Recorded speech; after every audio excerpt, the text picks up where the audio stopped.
你明明这款酒贴了这个酒标卖1000块，你换了一个酒标，你就给我卖2000块，你打你们动作攀啊，行不行？哇，今天调啊你啊！你说为什么你换一个酒标就这么贵？但是如果你不认同我们，没有关系，你请在我的下方留言。申浩老师，我不认同；人顾问，我讨厌你。你就直接写没有关系，不要客气。那你嘞？对，我没关系，我已经很爽了。你想怎么写都可以。要是我的，你骂我，我就把你删掉啊。有人的地方就有江湖，有酒的地方我让你舒服。漂亮，今天由3位型男一起让你舒服。我是李奥，我是人顾问，我是申浩。咱们今天你看到这个组合，就知道发生什么事了。威士忌好人生正式解散，我已经把浩尔赶走了。现在我们要成立一个新的团队，叫韩国高丽参，掌声鼓励！寄人篱下，对不对？不得不说哦，这一集结束后直接不敬礼解散。那我们今天为什么会看到我们3个坐在这边呢？因为我们今天要聊一个非常严肃的题目，我们要聊血流成河、非死即伤的酒业秘密，由我们3位一起来跟各位分享。我们将会用积极、正面的态度来跟各位观众分享，因为毕竟这是我们团队第一次现身。是的，对，我们一定要给我们所有的观众朋友一个非常美好的形象，美好的回忆。对，美好的回忆，漂亮。来，我们今天第一个问题要问的是什么呢？最近无年份威士忌为什么都卖得这么贵？好不好？我们第一个就要先请问我们的 Howard。Howard 没来，是不是？我们一直在想念他，赶紧可以转成好人。我们在这边，他已经走了，他们已经走了，我们还一直提他干嘛？大家好，我是好人。那个为什么？为什么他走了还一直提他？因为那是要追忆。我们血流成河、非死即伤，其实就是在攻击浩尔。他已经死好几次了。对，好了，那个回过头来就要讲说，我现在想要问的第一个问题就是，到底为什么 OB 的无年份威士忌都会卖这么贵呢？所以我先想要问申浩老师。越来越贵，我觉得其实如果我们讲苏格兰威士忌来说的话，这个是必然的一件事情。你可能会聊到原物料啊，可能会聊到制成啊，或聊新的版本什么的。可是你知道吗？苏格兰威士忌他们有一个新的规定法规，他们在2040年之前，要所有的酒厂都要零碳排。所以他们要花很多的钱去做这些事情，而且接下来因为环境变迁什么，其实原物料会越来越贵。威士忌这种东西，它就是麦芽作为原料，那麦芽变贵了，后续成本就会变贵。所以无年份为什么会越来越贵？其实不是无年份威士忌会越来越贵，是威士忌以后就会越来越贵。这只是我们可能比较容易看到说啊，我以前无年份一瓶才多少钱，然后现在变成什么样的价钱，变得涨了20-30%。可是其实那个是一个产业的继续往上走的一个必然的过程。如果说你讲到的是日本威士忌，什么三旗啊、白州啊，我们还是要回归到威士忌就是一个产业，产业就是一个供需，然后这是一个生意，它不是要做慈善事业的。像三旗、白州这些日本威士忌，他们的产量本来就很少，他们2家酒厂加起来可能还比不过苏格兰前几名的一家麦芽威士忌酒厂的销售量。对，所以对他们来说，他们不需要去卖这些东西，不需要去卖三旗、白州，他们有更重要的东西，他们有角瓶需要去做销售。角瓶是全世界前20大的威士忌，日本威士忌只有角瓶在它的排名里面。以商业的考量，调和式威士忌才是最重要的，单一麦芽威士忌真的没有那么重要。以全世界来说，90%卖的都是调和式威士忌，只有10%是纯麦或是单一麦芽威士忌。那对酒厂或是集团来说，当然是要巩固最重要的品项啊，比如说Johnny Walker 啦，对啊，百灵坛啊，三旗白州他们的角瓶啊，那个才是最重要。所以对他们来说，单一麦芽威士忌是等于是我要筛选我的消费者。你觉得太贵，你可以不要买，没关系，不是价格，价值是在那边。对，它的价值对集团来说，那价值在那边，那就让愿意花这个价值的人来买。那如果你想要买便宜的威士忌，其他的威士忌调式威士忌也很好喝啊，单一麦芽威士忌跟调式威士忌都是威士忌，那你只是寻找你自己要的东西，你要的东西它变得比较贵了，那你就要衡量一下自己的钱包。所以其实刚刚申浩老师讲的，他是从产业面来看这件事情。就产业面，它未来对2040年之前要做到这个零碳排放，零碳排放的部分，然后还有再来就是市场供需的问题。就是市场所有的酒厂，他们90%是要供应调和威士忌，只有10%是做单一麦芽威士忌的。所以其实这是从市场面来看无年份的这个威士忌为什么越来越贵。那另外一个面呢，人顾问有什么想法呢？ 3个观点是给大家分享哦。第一个，我们谈无年份嘛，以那大家是以 OB 为主。无年份的威士忌，顾名思义，它上面没有写年份，但一定3年以上，就产生了一个问题，就是譬如说无年份怎么定义？第一个，我们现在看到就是我们身边周围的看到的一些没有标的无年份大牌子，可是我们要看一件事哦，在全球的单一麦芽，我讲单一麦芽产业，有很多无年份其实很便宜哦。譬如说，我举例来讲，意大利人最喜欢喝的单一麦芽威士忌，那个无年份是什么？ Grand， 那不是贵的哦。好，再看回来，第一个观点，物以稀为贵啊，它就做限量啊，它本来就有限量的价格，所以这就看你认不认同。那很多限量的酒会把故事，还有把它的制酒的逻辑讲得很清楚。如果你认同这个逻辑，它也没有那么贵了，就贵一点点。那你觉得还 OK 就买啊？如果觉得不 OK， 不认同它逻辑，你可以选择别的。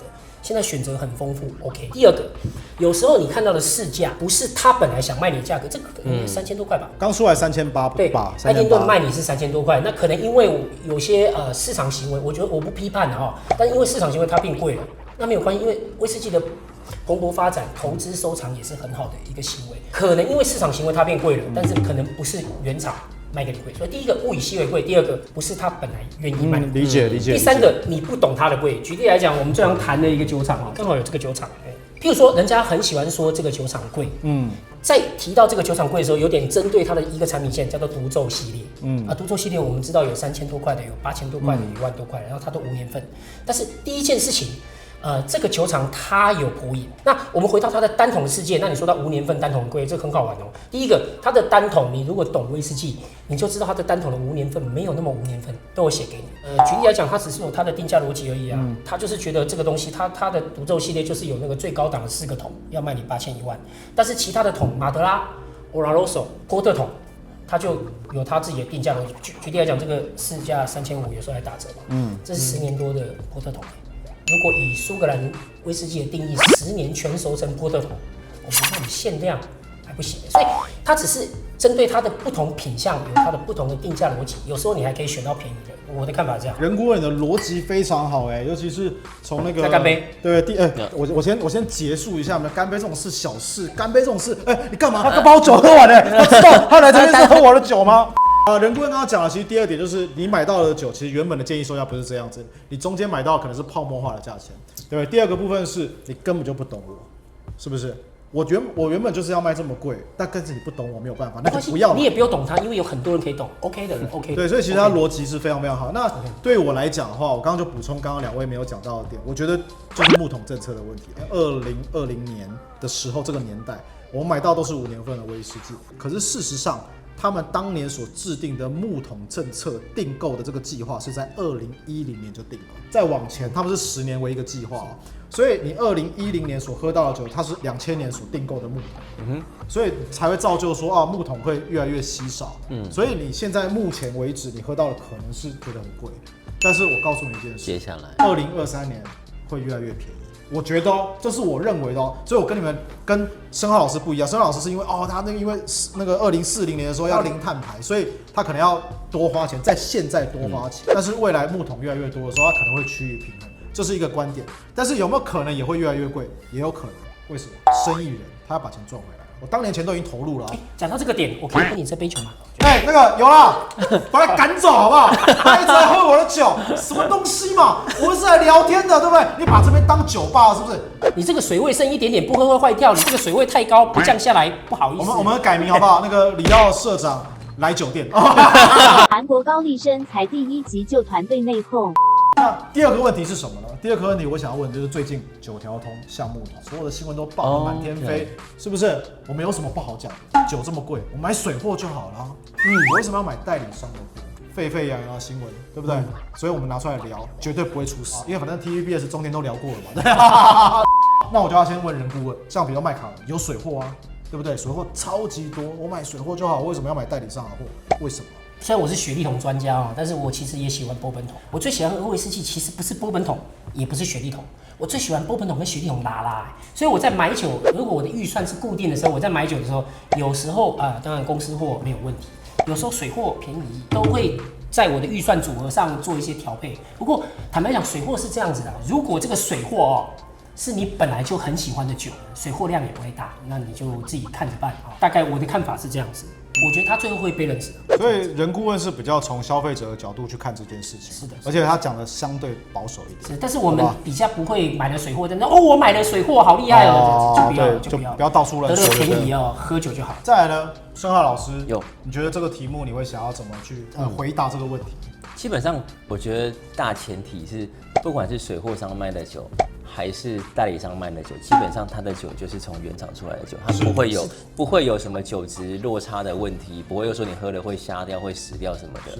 可是我觉得水货商跟代理商最大的差别就是对于品牌认同这件事情，因为其实为什么代理商会卖的比较贵，因为他们其实需要花很多的预算去经营这个品牌的价值。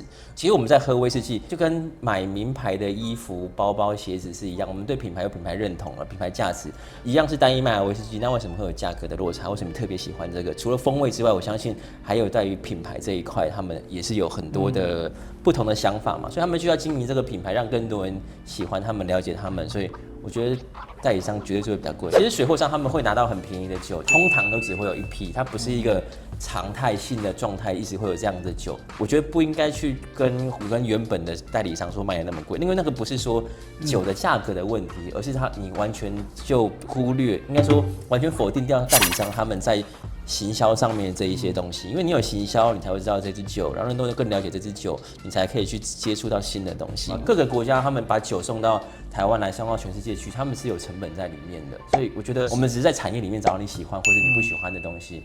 那我觉得水货商跟代理商都没有错，都是在做生意。那消费者你当然可以选择你要去哪个地方买酒，那我觉得不需要去说别人不好。你买到酒喝得很开心，这样子就好了。因为我们喝酒最重要的是喝了酒很开心，那你怎么的价钱什么的，其实真的没有那么重要。刚刚这个申浩老师他所提的就是比较是品牌认同感的一个角度。但我从另外一个方面再补充一个地方是，毕竟钱在我们身上，我们要买什么酒那是我们的自由。我的个人的角度是，如果台湾有代理商，我就会买代理商的酒。但如果台湾没有代理商，只有水货商或平行商进，那我就会去买平行商的酒，因为你买不到代理商的酒。对，因为代理商没有，所以那你非常的正派，我要敬你一杯。这就是我这就是我的做法。代理商有，我买代理商，就算它贵，但是我对它有认同感。但是有些东西的确是只有水货商进，我也会去买，因为我想要喝，想要就这么简单不同的。这就是我的观念，尊重我好不好？为什么不有帮你倒啦，不是尊重了。那个我们酒讯杂志在这个5月号的话，应该有针对这个题目洋洋洒洒写了20-30页。各位有兴趣的话，可以去买一本酒讯杂志来看，一本179块，好吧？我等下就买，我等下就买。那去哪边买啊？在橡木桶啦、成品也有啦，传统书店都有啦。成品对，一般的酒庄也有。我们有发给酒庄，没看过的朋友可以去买来看看哦。第三个问题是什么呢？你明明这款酒贴了这个酒标卖1000块，你换了一个酒标，你就给我卖2000块，你打你们动作攀啊，行不行？哇，今天嫖啊你啊！你说为什么你换一个酒标就这么贵？你说我一下想不出来，直接 double 呢？我现在想到大概涨20%-30%的，不过我觉得这个也 OK 啦。我就是那种如果我有收藏的那个一系列的酒，换了酒标，我就是会买。你这样讲好了。